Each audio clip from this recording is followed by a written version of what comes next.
Hello everybody and welcome to this playthrough for Rookie Division with various wins for the Wiseacre Ranch and the Pitstop 9-hole cup here in Golf Clash the game. Before we take a closer look at the videos, make sure that you do hit the thumbs up button, also subscribe to the channel and turn on the notifications. For those of you that do want to take the next climb in your game, we have tour guides and tournament guides on patreon.com/golfclashtommy. Scan the QR code to see all our packages or go through the link that is in the description down below. Follow the info box on the right hand side for the club distance adjustment, elevation adjustment, also what ball and club type I suggest you to play with. Have in mind that those are all suggestions, but you don't have to follow it if you don't want to, but there's always a plan behind it. So let's go to hole number 1.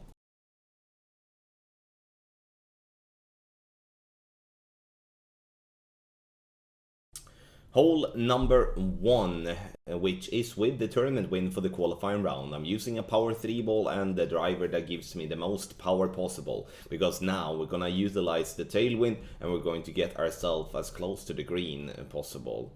Adjust max plus a 10 power 3. I'm not pushing up to max here because it's not needed, so I rather than take a slightly slower needle with my with max OP. 2 left spin, 4.5 bar top spin, and we're getting the ball down past the 2 bunkers, and now we have an open shot towards the pin for an eagle. Obviously, if you do have headwind or crosswind further down in the tournament, then you will have to lay up shorter, and then it's going to be a short iron towards the pin. On the second shot, it's going to be a wedge. Unfortunately, we can't really play with a short iron here. So what you're going to have to do is that you're going to have to estimate your club distance. If you do have a wedge with a good ball guideline, that's most definitely an advantage for you. Because having a crappy ball guideline here is going to have you to make a big guess on where you're going to have to position yourself.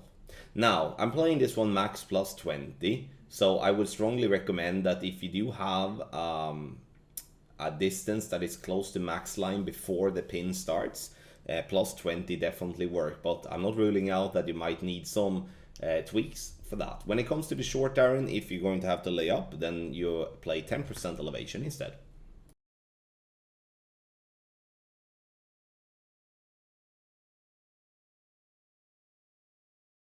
Hole number 2. I'm not fan on bouncing on the fairway, so I'm gonna go for a rough bump. It may look aggressive, but there is room to hit great left and also great right.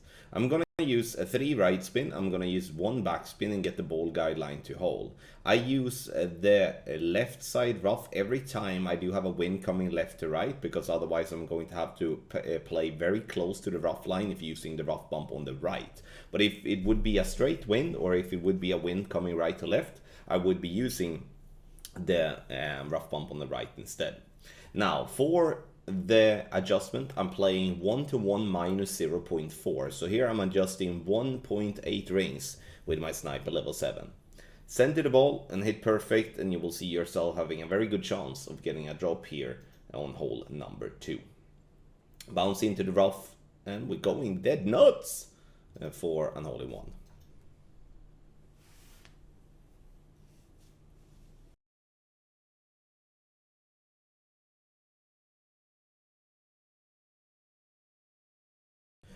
The drive, we're going to play on the right side, and the reason for that is that I want to position ourselves for a rough bump on the second shot. 4.5 bar top spin, 1 left spin, ball guideline to go straight down the fairway. Adjustment is max plus 10, and then I will be applying 3 rings of overpower, because I do want to push the ball further down than what it would otherwise would be if I would be just using the overpower I adjust into. So bounce on the fairway. Now we're getting very close to the rough line, or at least closer than what I want. So maybe move a little bit more left, but it's in the end it's safe at 370 yards. Second shot on hole number 3. I'm gonna go for a rough bump. I do believe that is the best way to go for a drop here. Unfortunately, I make a mess of the adjustment and I'm adjusting too little. I'm still safe though, in the sense of that I'm getting the ball close, but it's not really what I want to. I expect myself to do a little bit better than what I do here on the screen. I'm adjusting 2.2 rings, which is a little bit too little. Should have adjusted like 2.5. Ball guideline through the hole as it is headwind, and the ball guideline will be compressed. bounce into the rough, and it rolls up. You can see here that we need a little bit more adjustment, or we will be falling short like that. So hole 3 is a good chance in my opinion, but it's not gonna be a gimme.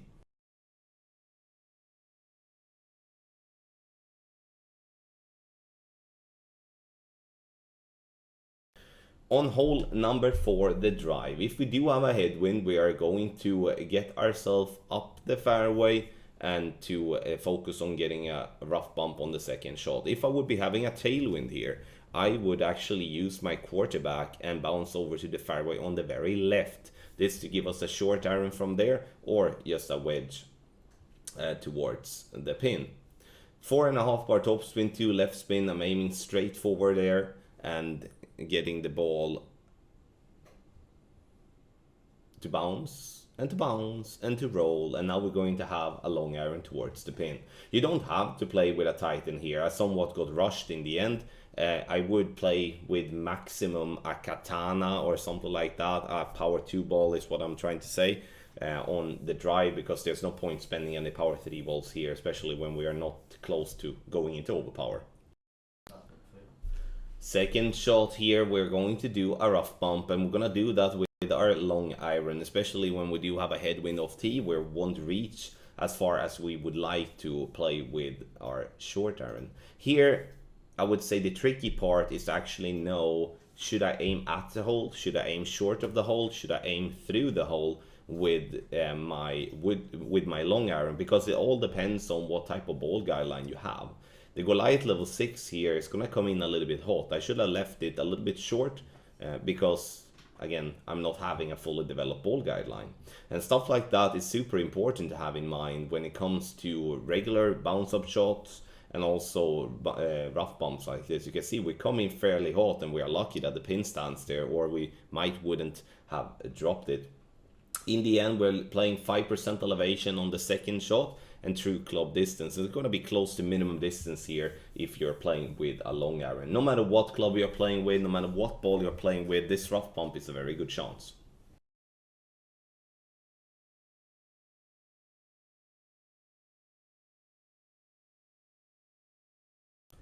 Hole number 5. Here we are going to set up for doing a rough bump, and I know you might be tired of me talking about rough bumps all the time, but especially these par 3s here of the Whitestaker, the rough bumps is so superior, more or less any other route that can be played, because it somewhat allows us to minimize the wind effect after the first bounce.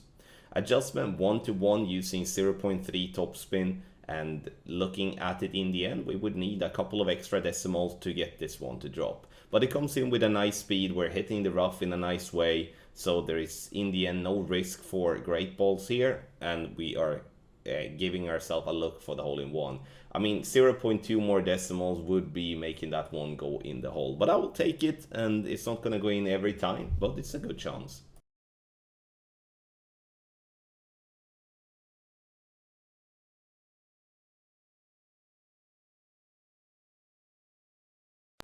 On the drive here, when having a wind coming right to left, that's honestly the worst thing you can have, because that means that you do have a headwind towards the pin on the second shot, as the whole hole here is going straight up and then right.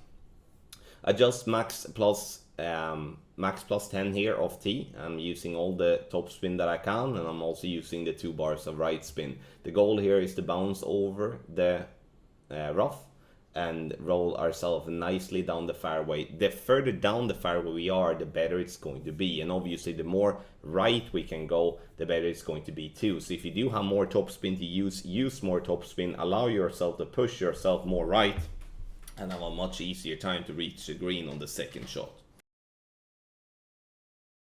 On the second shot on hole number 6, now we're just gonna play ourselves down towards the green, and here we do have a situation where we definitely can use the power 5 ball in our favor. So we're using all the right spin that we can, which is 2 bars, and using a little bit of backspin too.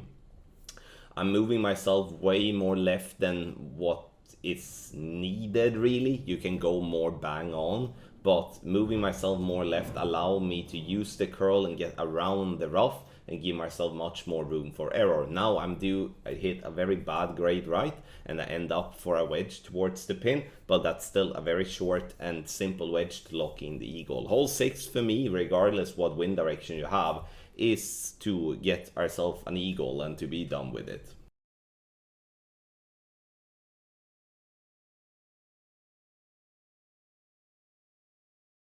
Hole number 7 opens up for many different possibilities. If you do have superior clubs, now I'm talking about Apocalypse level 5 plus, where you do have the 240 yard power and have the possibility to play with a power 5 ball. You can actually reach to green here fairly easy if you do have a tailwind by going, you can see they're going more right and going over all the rough, bouncing on the fairway, over the water and onto the green.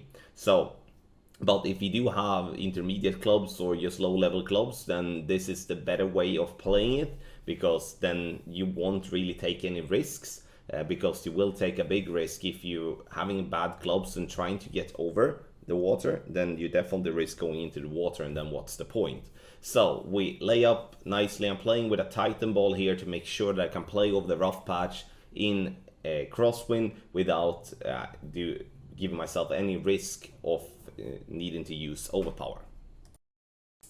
On the second shot here on hole number 7, we are using the sniper, and you can see there that we're close to minimum distance. And as we're having a tailwind, make sure to not end up with your aim point too close to the min line, because then you will pull into long iron, and what's going to happen there is that it's going to be a complete mess.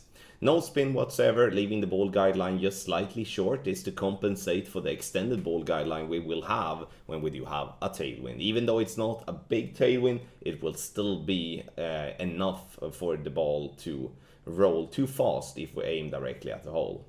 Center the ball, hit perfect, and we will be seeing ourselves having a good chance here on hole number 7. When the camera turns around like that, it most definitely will be close dead center, and I will take it for the eagle.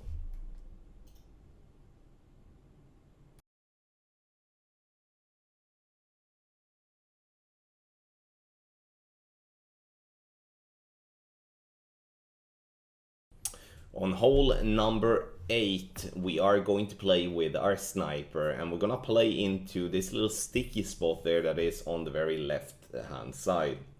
You can see here that I'm looking around a little bit to try to find the sticky spot, but I would say in this instance we are needed to be a little bit more left than intended. So in the end I'm sticking to using the 2 right spin and a little bit of backspin to get the ball guideline through the hole with my sniper. Adjustment here now is going to be medium distance with a 20% over adjustment. Center the ball and hit perfect, and you will have a good chance of dropping this one for an hole-in-one. The good part with the par 3s in general is that it opens up for rough bumps. A rough bump is by far the easiest way of dropping an hole-in-one, and especially on the Wiseacre with a flat green and a flat fairway before that, it makes it even easier in my opinion. Nice little hole-in-one on hole number 8.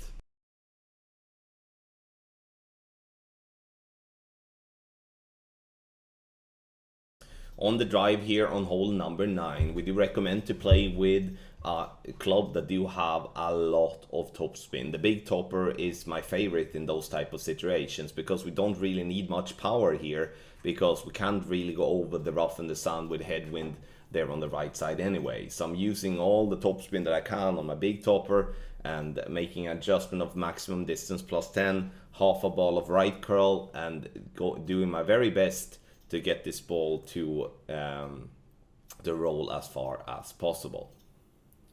See, we bounce on the fairway nicely, we're getting it down, and now we do have a situation where we're just going to lock in the eagle.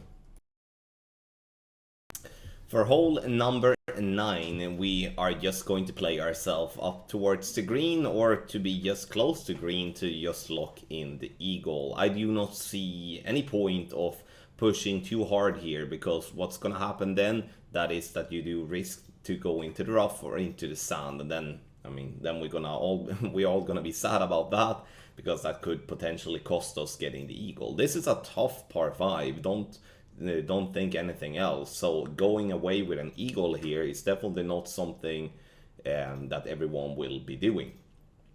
So we're bouncing on the fairway, getting the ball up towards the green, and now you see here, now we do have a putt for an eagle. Sure, if we have a little luck and make the correct call, we might give ourselves a situation where we drop an albatross, but that's going to be very rare.